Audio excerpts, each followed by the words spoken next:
नमस्कार उद्यमिता मित्र बिहार से अमित मधुकर का आप लोगों को बहुत सारा नमस्कार। आज हम बात करना चाहते हैं 19 जून को जो एक बैठक हुई थी उद्योग विभाग के प्रधान सचिव की अध्यक्षता में, जो उद्यमी योजना के चयन समिति से संबंधित बैठक थी। कि हर महीने एक चयन समिति की बैठक होती है जिसमें उद्यमी योजना से संबंधित विभिन्न मुद्दों पर चर्चा होती है तथा उसके प्रस्ताव पर विचार किए जाते हैं। इस विषय वस्तु के मीटिंग हो जाने के कई दिनों के बाद जो है सो ये प्रोसीडिंग सामने आया है, जिसको हम आप लोग के सामने रखना चाहते हैं। क्योंकि प्रोसीडिंग बहुत बड़ा है, उसमें बहुत सारे विषय वस्तु पर चर्चा की गई थी। इस चर्चा को हम स्टेप बाय स्टेप रखना चाहते हैं, क्योंकि इतना जल्दी सिनेरियो चेंज हो रहा है कि हर मुद्दे को क्लियर करके रखना और आप लोगों के साथ साझा करना थोड़ा सा जरूरी सा महसूस हो रहा है। इसलिए हम आपको इसको जल्दी से आपको हम यह क्लियर करना चाहते हैं कि बहुत सारे विषय वस्तु पर आज जो जितने भी सदस्य थे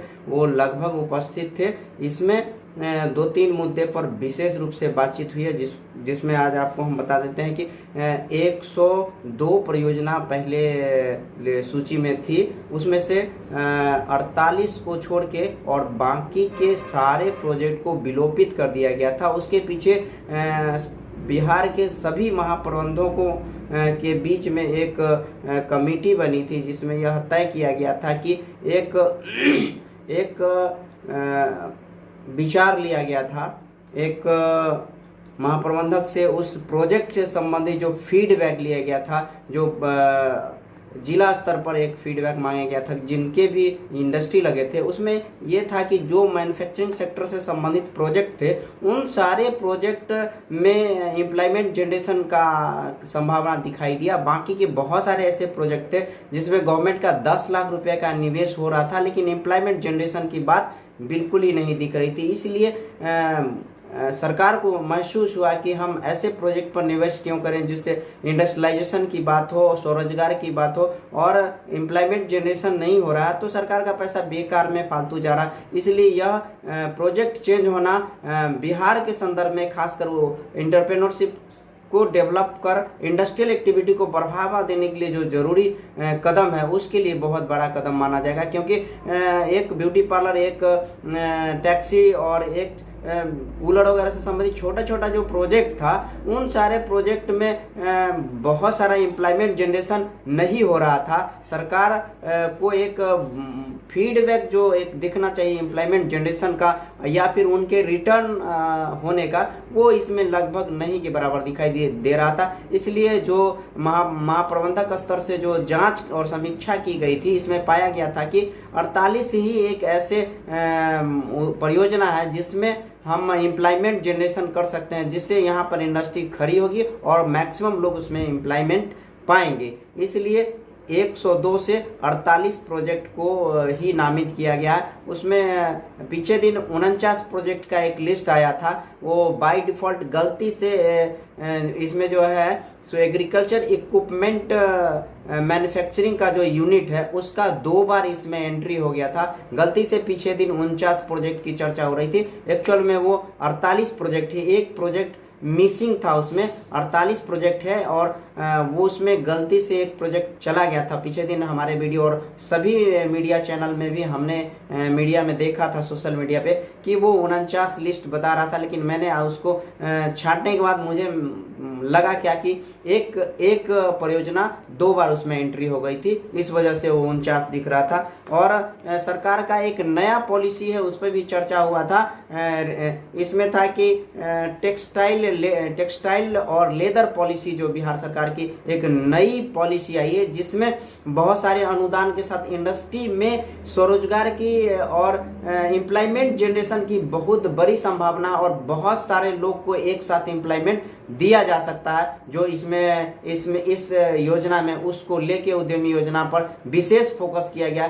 टेक्सटाइल और लेदर पॉलिसी है, इसमें रोजगार की ज्यादा संभावना है, इसलिए सरकार इसके अनुरूप ही प्रोजेक्ट को डिजाइन किया है। और इस प्रोजेक्ट प्रोजेक्ट में क्लियर किया गया है कि जो इंडस्ट्री में काफ़ी लोग बहुत सारे लोग इंगेज होंगे, जिसमें एम्प्लॉयबिलिटी यानी एम्प्लॉयमेंट देने की जो संभावना होगी, उसी प्रोजेक्ट पर प्रमोशन की गई है। इसमें क्षेत्रीय स्तर पर इस प्रोजेक्ट का जब आकलन किया गया तो उसमें 48 प्रोजेक्ट को ही रोजगार परक माना गया, और उस 48 प्रोजेक्ट में मशीन के लिए पीछे दिन भी चर्चा हुई थी कि 6 से 7 लाख का जो अमाउंट होगा वो मशीन के लिए मान्य होगा, और वर्किंग कैपिटल के लिए 4 लाख का प्रोजेक्ट में अनुमान्य किया गया है इस समय, जिसमें 4 लाख में वर्किंग कैपिटल और आपका शेड दोनों ही निहित है। अगर आपका शेड है तो आपको वर्किंग कैपिटल 4 लाख हो गया।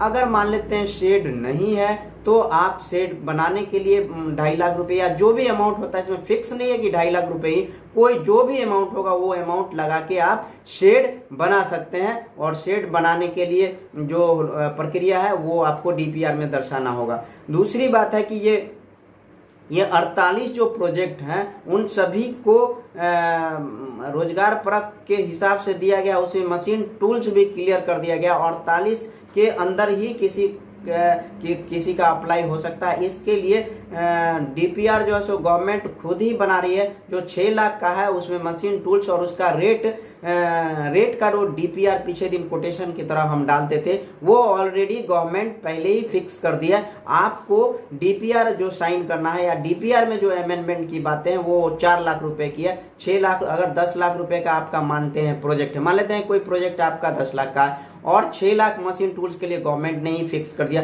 तो आपको बचता है 4 लाख रुपए। और 4 लाख के प्रोजेक्ट को आपको बताना होगा कि शेड में कितना आपका जा रहा है, वर्किंग कैपिटल में आपका कितना जा रहा है। आपको बस एक छोटा सा ही काम करना है कि वो आपका वर्किंग कैपिटल में क्या क्या जरूरी है, वो 3 महीने का जो वर्किंग कैपिटल का साइकिल है उसको बताना पड़ेगा।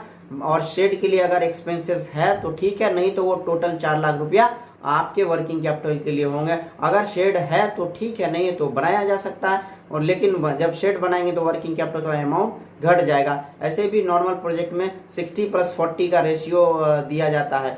इसके साथ आपको और बताना चाहते हैं कि वस्त्र, चर्म उद्योग और फूड प्रोसेसिंग का जो भी कारोबार है वो जीविका मिशन से पहले चल रहा है। ये आपको बता देना था कि जीविका मिशन के अंतर्गत लेदर पॉलिसी की तरह जो है सो पहले से एम्प्लॉयमेंट जनरेशन करने के लिए जीविका जो है चर्म, वस्त्र और फूड प्रोसेसिंग पर काम कर रही है। उसी के अनुरूप इस प्रोजेक्ट को करना चाहती है गवर्नमेंट। और इसमें एक और चीज है कि चूंकि जीविका को बहुत बड़ा बाजार नहीं मिल रहा है तो गवर्नमेंट ने बैकवर्ड एंड फॉरवर्ड पॉलिसी जो गवर्नमेंट का है वो इंडस्ट्री के लिए, उसका लाभ जो है सो जीविका के उद्यमी को नहीं मिल पाता है। और दूसरी बात ये है कि उनको एक बड़ा मार्केट नहीं मिलता। तो बियाडा के अंदर में प्लग एंड प्ले का जो एक प्रोग्राम है उसके अंदर में अगर जाते हैं ये जीविका का ये प्रोजेक्ट तो उनको ज़्यादा बाजार भी बड़ा मिलेगा और तकनीकी रूप से वो सक्षम हो पाएंगे इंडस्ट्री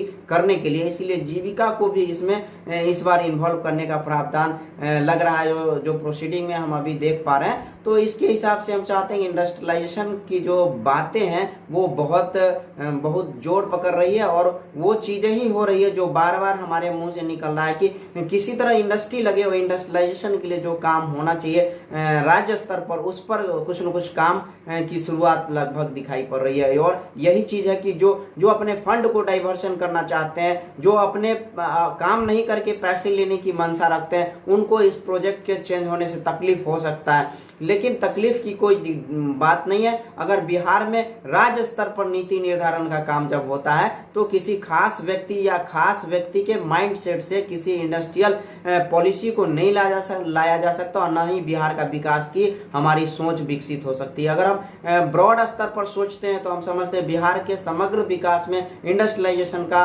बिहार में रोजगार और इंडस्ट्री लगाने का बहुत बड़ा एक तरह से प्रयास है बिहार सरकार का। उसी के अनुरूप जो एक चेंज की प्रक्रिया चल रही है परिवर्तन की, उसको स्वीकार करना चाहिए और बिहार में इंडस्ट्रियलाइजेशन के लिए साक्षी बनना चाहिए। इसके साथ ही इस बार टेक्सटाइल और लेदर पॉलिसी के अंदर ही उद्यमी योजना के अंतर्गत जीविका को काम मिला है कि वो 500 उद्यमी को चयन करेगी, उसका ट्रेनिंग करवाएगी और जीविका के माध्यम से ही 500 लोगों को क्लस्टर बेस्ड मोड में पेमेंट देना। क्लस्टर बेस्ड पेमेंट का मोड का मतलब है कि वो इंडस्ट्री के लिए अलग अलग उनका सिलेक्शन होगा और सेम ट्रेड के लोग एक साथ मिलके काम करेंगे और उसमें मशीन के परचेज करने का जो एक दायरा है वो अभी जो 48 प्रोजेक्ट का डीपीआर गवर्नमेंट दे रही है उससे थोड़ा अंतर हो जाएगा, इसलिए कि वो जब क्लस्टर मोड में काम होगा तो उनके मशीन टूल्स जो परचेजिंग की जो प्रक्रिया है वो थोड़ा सा एक्सटेंसिव होगा, तो उनका प्रोजेक्ट में बदलाव करने का प्रावधान रहेगा। उसमें फिक्स नहीं है कि जो मॉडल डीपीआर है उसी को फॉलो किया जाएगा, उसमें चेंज करने का प्रावधान रहेगा। और उसमें अभी जो है उद्यमी योजना में जो डीपीआर तैयार करना है, अभी मूल रूप से अभी चर्चा किए थे कि सिर्फ 4 लाख को ही आपको क्लियर करना है, क्योंकि 6 लाख तो गवर्नमेंट ऑलरेडी डिफाइन कर चुकी है कि 6 लाख मशीन टूल्स के लिए, मोर और लेस 6 लाख ही हम मानते हैं, 6-7 लाख के आसपास है। बाकी के अमाउंट आपका वर्किंग कैपिटल या शेड के लिए, उसी के लिए आपको जो डीपीआर में चेंज करना है। वही ट्रेनिंग सेंटर में आपको आरसेटी या जो भी ट्रेनिंग सेंटर करवा रही है उन सारे ट्रेनिंग सेंटर में ही उसके डीपीआर में बदलाव करके देना है। ये मॉडल के हिसाब से आरसेटी या जो भी संबंधित ट्रेनिंग सेंटर है वो 15 दिन के अंदर में अपने प्रोजेक्ट को बदलाव करके और डीपीआर में 4 लाख का जो प्रावधान आपसे करवाना है या उद्यमी से जो 4 लाख का जो प्रोविजन या आपसे एक डीपीआर लेना है वो सिर्फ वर्किंग कैपिटल और शेड के बारे में जानकारी लेना है, क्योंकि मशीन टूल्स और कोटेशन की बात गवर्नमेंट ने ऑलरेडी कर दी है और मॉडल प्रोजेक्ट में दिखाई देता है और उसी को आप जो है यहाँ पे यूज करते हैं। इसलिए 4 लाख का जो डीपीआर बनेगा या आपसे जो राय विचार ली जाएगी वो आपको बताना है कि शेड में क्या लगेगा, वर्किंग कैपिटल में क्या लगेगा, वो आपको बताना पड़ेगा इसमें। और वो आरसेटी संबंधित आरसेटी को 15 दिन के अंदर में चेंज करने का दायित्व दिया गया है और 15 दिन के अंदर में जब भी शुरू होगी तो वो चेंज करते हैं। वैसे भी अभी साइट में यूजर आईडी पासवर्ड लेके आप चेंज करने की जो प्रक्रिया है वो स्वयं भी कर सकते हैं और आरसेटी को भी करने का प्रावधान किसी भी व्यक्ति जिनका पोर्टल पर जाते हैं और अपना आईडी के रूप में आधार नंबर और पासवर्ड के रूप में एक मोबाइल पर पासवर्ड आया है होगा आपके अप्लाई के टाइम में, या अभी भी फॉरगेट पासवर्ड करके अपना पासवर्ड जनरेट करते हैं और जनरेट करके अपना जो भी 102 के बाद विलोपित होके 48 प्रोजेक्ट जो बच गए हैं उन सारे 48 प्रोजेक्ट में से किसी एक को सिलेक्ट करके और उसके बाद आपका जो रिसीविंग होगा उसको प्रिंट करके संबंधित जिला उद्योग केंद्र में जाके जमा कर सकते हैं और उसी के अनुरूप आपका जो 4 लाख का डीपीआर साइन करना पड़ेगा, क्योंकि 6 लाख का model DPR already machine tools का डिटेल और डीपीआर गवर्नमेंट के साइट पर उपलब्ध है। उसी के अनुरूप प्रथम किस्त का भुगतान जल्दी से जल्दी किया जाना है ताकि भुगतान में विलंब ना हो, ताकि ये जो प्रक्रिया है बहुत लंबी ना खिंचाए, क्योंकि उद्यमी को बहुत सारा हताशा भी दिखाई दे रही है और बहुत लंबी प्रक्रिया होने की वजह से उनको थोड़ा सा परेशानी महसूस हो रही है कि जो लोग दो महीना 1 महीना 4 महीना में इंडस्ट्री लगाने के लिए बाकी के सारे प्रोग्राम को छोड़ के या बाकी के जो आप जीवन यापन का काम को छोड़ के यहाँ केंद्रित कर रहे हैं अपने ध्यान को इंडस्ट्री के लिए, उनको थोड़ी सी परेशानी हो रही है। उनको जो है सो ट्रेनिंग के लिए जो डीपीआर था उसमें चेंज करने की बातें हो रही है और उसके बाद आप जो है सो उसको जमा करेंगे। जमा करने के बाद एक एग्रीमेंट करना होगा। मूल रूप से आज के इस वीडियो में था कि 48 प्रोजेक्ट जो था 49 उसमें एक 2 बार रिपीट हो गया था, इसलिए एग्रीकल्चर इक्विपमेंट का जो डीपीआर परियोजना था वो 2 बार होने की वजह से 49 बताया गया था, उसको हम 48 मानते हैं, बाकी सारे विलोपित हो गए।